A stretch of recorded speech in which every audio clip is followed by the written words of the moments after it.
All right, fish heads, welcome back to the Southern Anglers Radio Show. Coming to you live via the Toyota Tundra Studio, presented by Sparks Toyota, where the dealer's always in. And by Marshall's Marine, Key West Boats in Georgetown and Lake City, where every day is a boat show. Every day! And by the Freedom Boat Club, where the boat is waiting. That's right. Hey, remember, y'all, one thing. Also, if you don't do the Freedom Boat Club membership, which is a great option, great selection, I got to give a shout out to my partner over here. You can also get in touch with him. Yeah. If you're looking for a boat, because the man can get you taken care of, can't you? Oh, yeah. I have one of my hats I wear as a boat broker. That's right. With Barry Boger. With Barry Boger With Yachts. Barry Boger Yachts. And also you buy boats. Yeah, I buy boats. Yeah, that's my wife's looking at That it. boat is for mama. Don't lie. You said. That's her boat. I mean, when she looked at it, she said, I like the color. And when she said that, I knew, okay, this one's coming home. Yep. That's right. We were working yesterday on Miss Stephanie. Scott thinks that 230 Bay would be just perfect for Miss Stephanie. Jason was supposed to bring me one back home. I know. He was telling me how much he enjoyed that boat. I saw that sparkle in his eyes, and I was like, oh. Jason needs to be a broker. He really does. I mean, he knew how to trick that boat out. And he said, you want to go for a ride? And I was like, no, because if we do, I know what's getting ready to happen. And we went for a ride, and it happened. Hook, line, and sinker. All right. I'm a fisherman at heart. I'm gonna tell you what. There's a lot of different factors in how we get to enjoy the water and stay safe on the water. And our next guest, who's going to join us for a couple minutes, and he didn't really want to join us, but I'm making him. He and his team are 99%. Into and the reason that we do have a lot of safe trips out on the water, and the reason that we get educated on laws while we're on the water, and that is the one and only Sargeant Kevin Pardue, who has joined us real quick. And Kev, how's the summer been for you? Let's talk about it. Has it? Absolutely horrible. Hot. Hey, and that's what I love about the Sarge. That's how you really feel. Come on. Well, and be honest, because don't be doing Tommy Buchanan blow it. You know how he's going to do it. Let's hear the Sarge's. Well, I love Tommy, and he covers this for me because I'm not the personality he is. But no, it's just been we've got so many boats, so little water. Everybody wants to ride. Everybody wants to drink.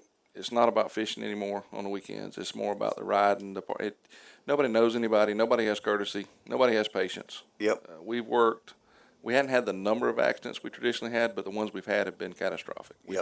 I've seen too many people lose their lives this year. I've seen too many people have catastrophic events that they're going to change their lives forever. Mm-hmm. And a lot of it can be avoided. I was asking another officer a couple weeks ago. Pretty much every accident that has happened this year, do you not agree, was 100% human induced? And I'm not saying a different thing, but were any of them? There definitely could have been some things done differently. I told some of the representatives that the new boating education, where they're just placed a requirement. Right. Anybody after 2007 has to have boating education is a great first step. It's not going to remedy our problem, but it's definitely going to go in the right direction, helping. But it's going to take some years before we actually start seeing it, because when that age group actually comes into the boat rentals or to where they're operating the boats on their own, then we'll maybe start seeing that effect. Boating's been around a lot longer than cars. Yep. The rules on the water were established and have been there for many, many, many years before there was ever a car on the highway. Right. You do yourself a favor and learn them. Mm-hmm. Amen. Yes, sir. That's the truth. Yes.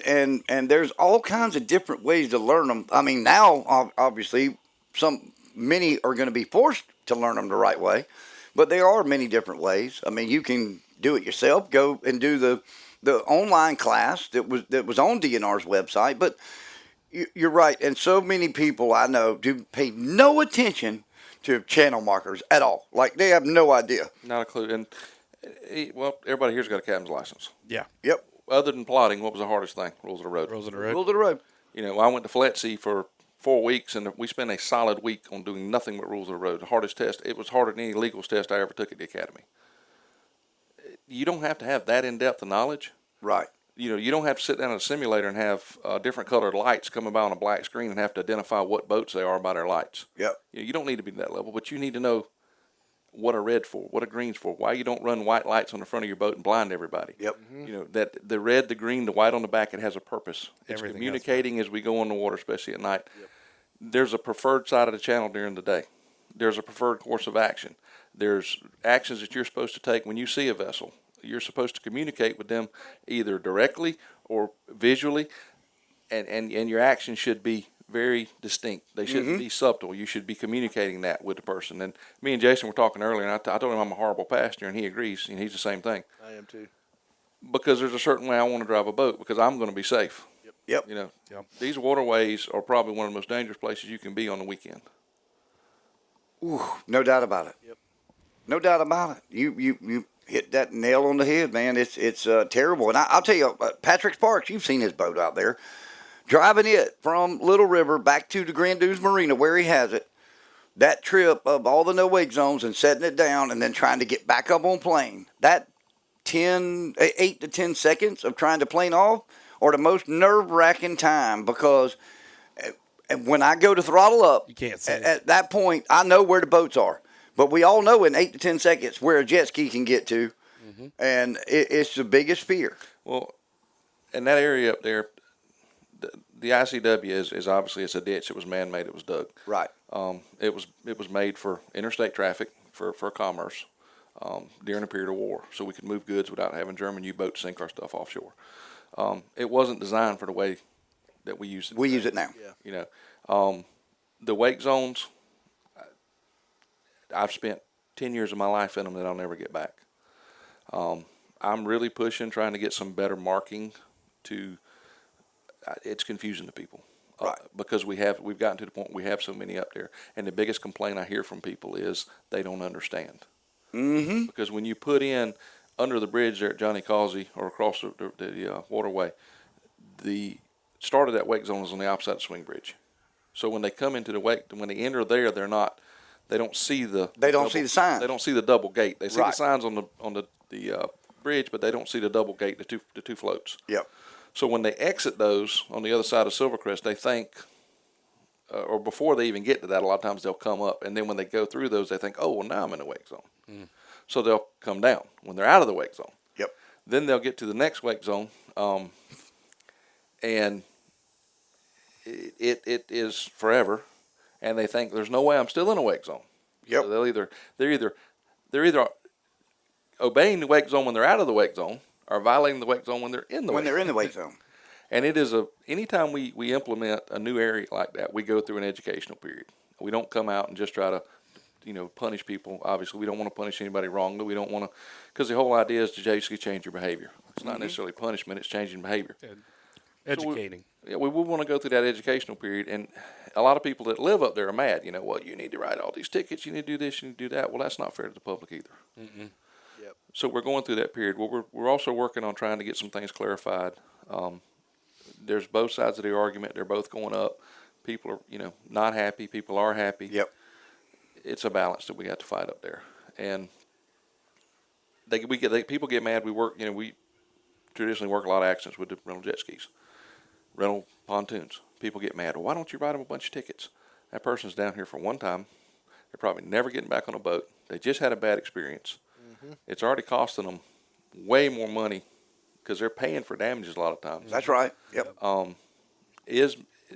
Does me writing them a ticket have any influence on the future of safe boating? Nope. Not at all. And that's an argument that we have a lot of times with these operators, because they want that ticket to stand, because it helps them out with insurance companies. Yep. Well, I'll tell you, you guys do an incredible job. I don't envy you one bit at all with all that y'all have to deal with, and the fact that, now you're in Deer. This is what people don't realize and don't understand with the amount of workload that is put on y'all.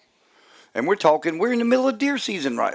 In the middle. Deer season started. Yep. You're showing, you've got some already good cases. It's just crazy what you deal with here. And now y'all going to go straight from that. And then, of course, you don't have to deal much with the early teal season, but teal season and shrimp season and all that's coming right up. People, please, if you're out on the water, you see our DNR officers, they come over to check you. be kind, be nice. Listen, I know you may be having a bad day. You may think they're targeting you. Just show them your stuff and get on out the way. Let them go do their thing. They're out there to protect us, keep us safe, keep the resources safe.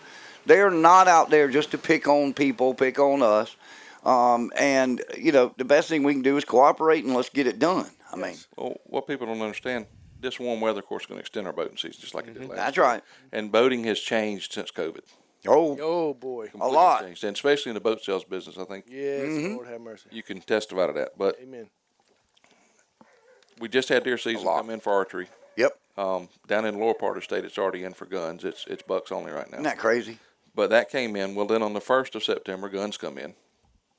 Also on the 1st of September, we have goose coming in. We have marsh hens, rails, and all those coming in.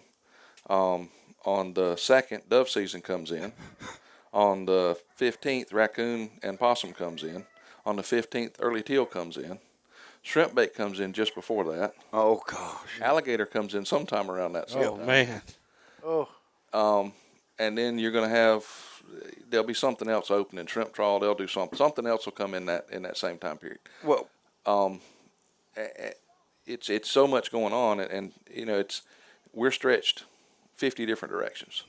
And a lot of times we get the complaints, and it's funny because I'll have people complain in there. Well, I've never seen anybody up here. never seen anybody. I love in this area, and it's an area that I've always worked in.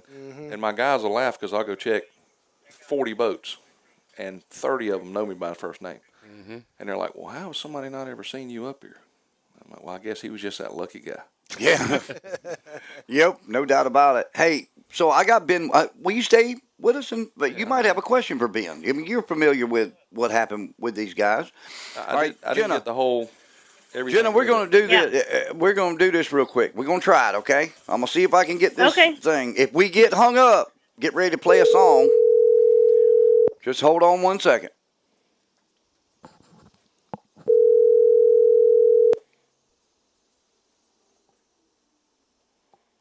Mr. Wiggins.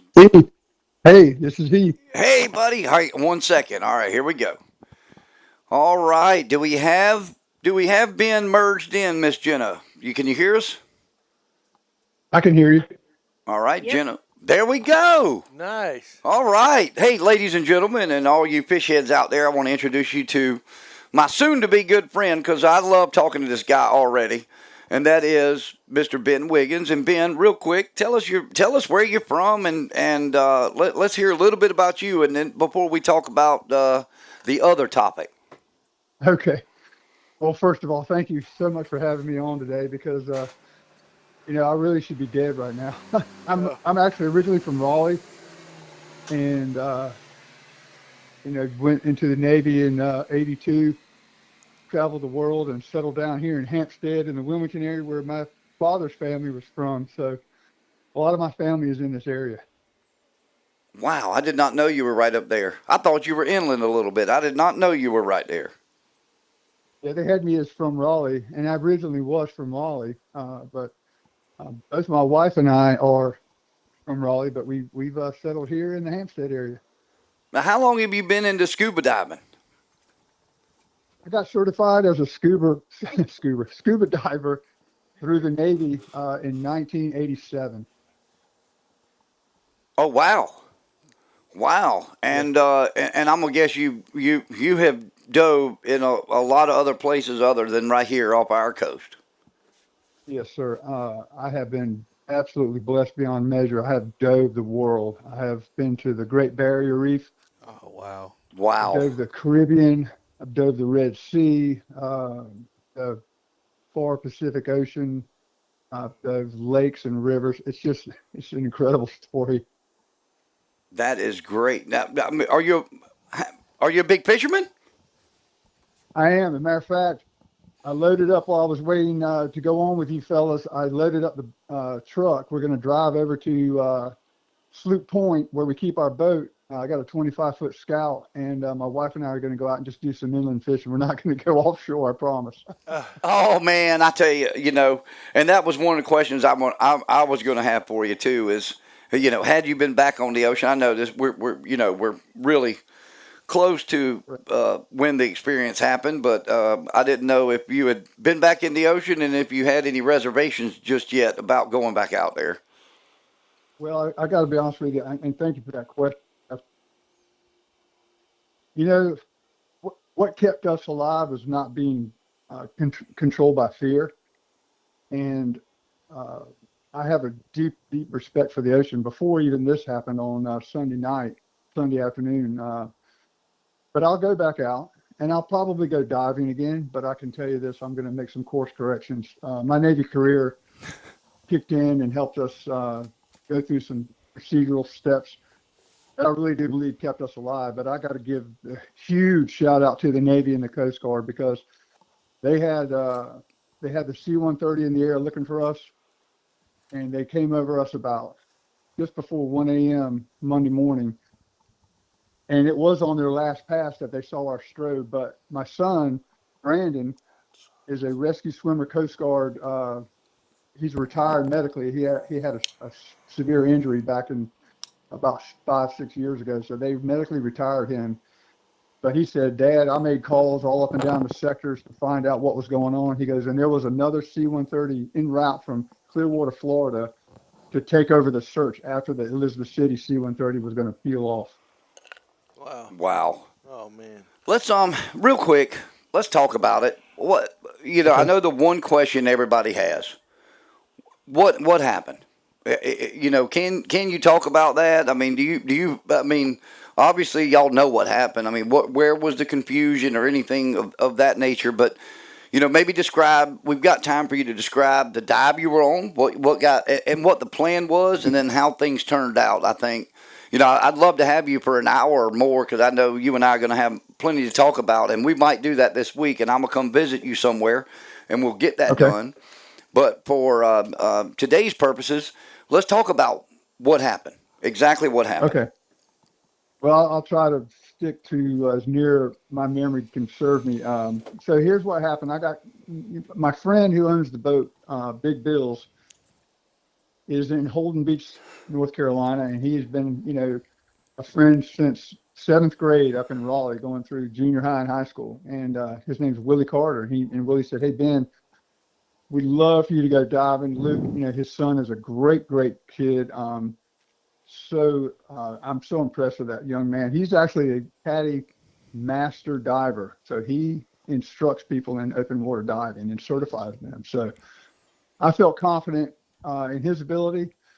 We headed out of Holden Beach in his boat, which is a little over 30-something feet long, about 7:30 Sunday morning.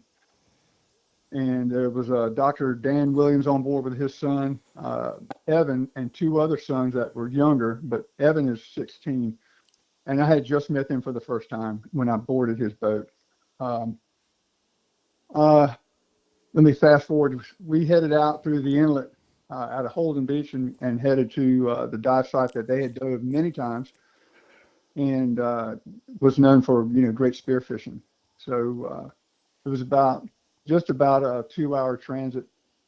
And I might be wrong on the time we departed. I didn't really look at my watch, but I remember we got there, and Luke threw a buoy in the water. And I didn't see the weight on the bottom of the buoy, but I was told it was 10 pounds. So, when we arrived on dive site, and our dive was going to be about a 42-minute dive at about 80 feet. The deepest depth we were going to incur was about 90, and the console on the regulator, the first stage, would compute your bottom time. But I know from memory what the depth and times are. So I was going to stick to that. Dr. Dan and his son got in the water first, and went ahead and went down to go fish or spearfish this ledge that they're so popular. And I was like, not in a hurry. So I said, Luke, when you're ready, we'll splash. So I got dressed out. I was wearing a shorty. Everyone else was wearing a long sleeve and long leg wetsuit. Mm-hmm.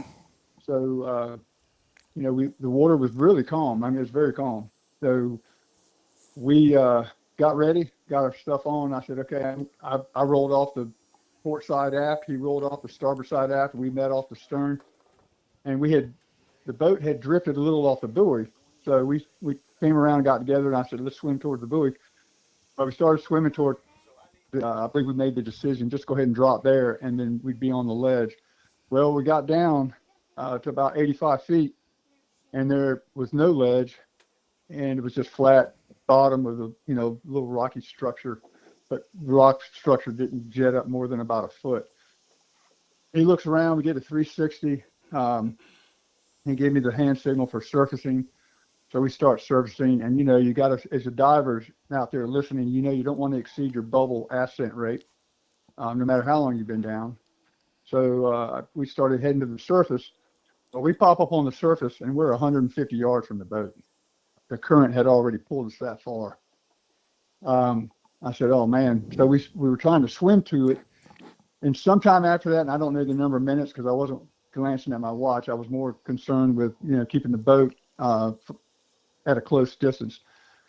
Sometime after we surfaced, within 10 or 15 minutes, Dr. Dan Williams and his son surfaced. Well, by this time, we're 300 yards from the boat. And so we started, going through a bunch of, I said, guys, get over here. Let's all stay together. And they were saying the same thing. Let me just say this. This story is not about Ben Wiggins and his miraculous daring do. This story is about how God stepped in at the right time and saved all four of us. So I need to say that first and foremost. Amen. Because without God being involved in this, I wouldn't be talking to you right now.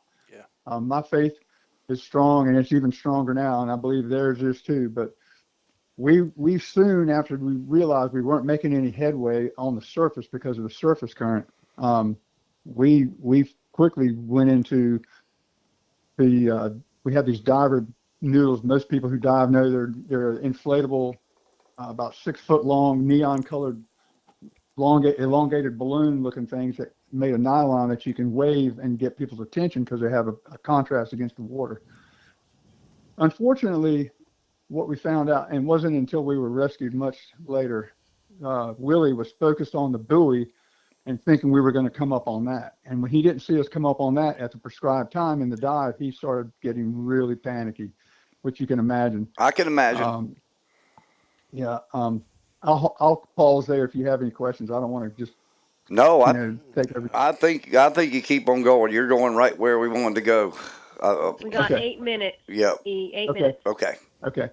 So anyway, we quickly realized that we weren't going to be able to make any headway, and I said, okay, guys, we need to go into survival mode, so we need to drop our weight belts. And if you have any fish, they had the Williams team had a hog-nosed snapper and a good-sized lopper in a catch bag. I said, drop the whole bag. We don't want any blood in the water. Get rid of it. We dropped that. We dropped our weight belts. We had 4 spear guns. I said, we can hang on to these for now, but be very careful which way you point those spears. And they, if anybody knows spear guns, the tips unscrew from the end of the spear, and they just kind of dangle on a little short, steady cable, which doesn't make it, more of a threat. And I said, we cannot afford to have a drop of blood go in the water, guys, or we'll be done. So they said, absolutely. And we all had the overall attitude was good. There was good, positive attitude, but I'm going to fast forward here, guys, because we're drifting now. And the boat's getting further and further away. And I said, okay, guys, and we kept swimming. I mean, we swam, we swam probably at least trying to keep the distance from, gaining on us probably until early afternoon. I mean, we're swimming that long. I mean, kicking towards the boat. And then it got hopeless and more hopeless as we looked, and the boat just got further and further away. The wave action picked up a little bit. The wind and the current, if you got all you fishermen out there know, if the wind and the current is both coming from the same direction, you're making a huge amount of time on the surface in terms of blowing. We ditched our weight belts in as much weight as we could then because we wanted to present a higher profile in the water by being less weighted down. That's what I learned in the Navy. But at some point I said, okay, we got to start losing some tanks too because they're heavy. Mine was I had 1,650 pounds of air in my tank. So, I mean, if I'd have pulled it out and dropped it, it would have sunk like a rock. Dr. Williams lost his tank. He went and ditched his. I think the only other person that kept a tank was Luke, because he's a very experienced, diver. He said he wanted to hang on to it to keep his BC inflated. And I said, well, I can use mine to inflate our BCs with a power inflator, so you don't have to use your breath, because the more you blow out, the more you're going to dehydrate. Anyway, we just kept drifting and drifting and drifting. We saw Flying Pan Tower off to our right. Oh, wow. You could see it? I did. Yes, we could, but it was a good 6 miles away. Oh, okay. 6 to 8 miles. We saw a helo. Well, let me back up. We saw a shark right around 3 p.m. Luke was right by me. Dr. Williams was right by him. And Evan had broken from our group about 8 feet away. And he goes, "Dad, a shark!" He just screams it out. And I said, his dad goes, "Get over here now." So his dad called him in. I said, "Guys, we got to stay tight together, because if we present a scattered array on the water, we're more vulnerable. So we got to stay together." So we stayed together and just kept drifting and drifting and drifting. And we saw a helo about 8 miles from us doing 2-mile sweeps. But every time they turned inland and not outward towards us. Coast Guard cognizant of that, and they're adjusting their fire because of that. Luke also had a GPS Garmin watch on, one of the most loaded with features you can get, and he was dropping breadcrumbs. He goes, "I'm going to drop breadcrumbs in case they can pick this up at some point, and they'll see our set and drift." I'm going to tell you, the kid he's one of the brightest kids I've ever met. That is awesome. So he did that every 15 minutes. He dropped a breadcrumb to establish our drift, and matter of fact, the Coast Guard reached out to him, and they've got that now, and they're using that to adjust future search patterns if they ever have to, because they were not tracking. We were drifting that fast. We drifted 28 miles before they picked us up. Good God. Wow. 28 miles, yeah. I said to Luke, I said, "Are you sure?" He goes, "Mr. Ben, we drifted 28 miles by the time we got in this life raft. Almost 16 and a half hours in the water." But I'll tell you this, guys. I got to tell you this, because you got I'm gonna time. speak tomorrow at my church. I got a little bit of time, I know. When the sun set and then darkness really, really set in, I've never seen a more dark sky, because I've been on Navy vessels, with my team, EOD team. I was a Navy EOD diver for 24 years. And I've seen the ocean at night, but I've never seen the ocean this black, because there was no moon, which actually I think was a good thing. I don't know, you fishermen out there can tell me if I'm wrong, but we were not highlighted on the surface by a full or a quarter moon, which didn't put a silhouette of something floating on the surface, which I hope was in our favor. I think that and God and everything else certainly was. But when everything became evident that we were not going to be found before sunset, at some point my church all banded together and went in for a prayer vigil around 9 o'clock. My wife came upstairs and got in her prayer closet after she did communion, and she told me why. And those of you who are believers out there know what communion is for. She wanted to be right before she offered up the prayers, and I believe she loosed angels all across the heavens, and they circled around us and protected us. Because listen, you guys know, if you fish offshore, there's sharks all over the coast of North Carolina. Oh, absolutely. And we'd already seen one, so it was just a miracle that we had no encounters. We had none. I mean, after it got dark, all I did was just keep looking up and just, I don't know if you guys know about that mid-August meteor shower, but it was on full display about, I think I noticed the first one around 9:30, 10 o'clock. And then it got so black you really couldn't see your hand in front of your face. And they were streaking across the sky in every direction. I said, "You know what? Those are the angels coming in to protect us on chariots." That's what I stuck with. Wow. And I just kept saying, "God, I know you got this. I know you're going to rescue us." Amazing. I told those guys, I said, "Keep saying we're going to be rescued and keep praying without ceasing. No negative comments. Just keep focused on a positive mindset." And that's what did it. I mean, we got picked. We saw, lights all over the top of the sky, but we weren't sure if they were drones or what looking for us. But when we saw the green and red wingtip lights of that 130, we heard it. Luke says to me, "Ben, I think I hear a plane." And I said, "Oh my gosh."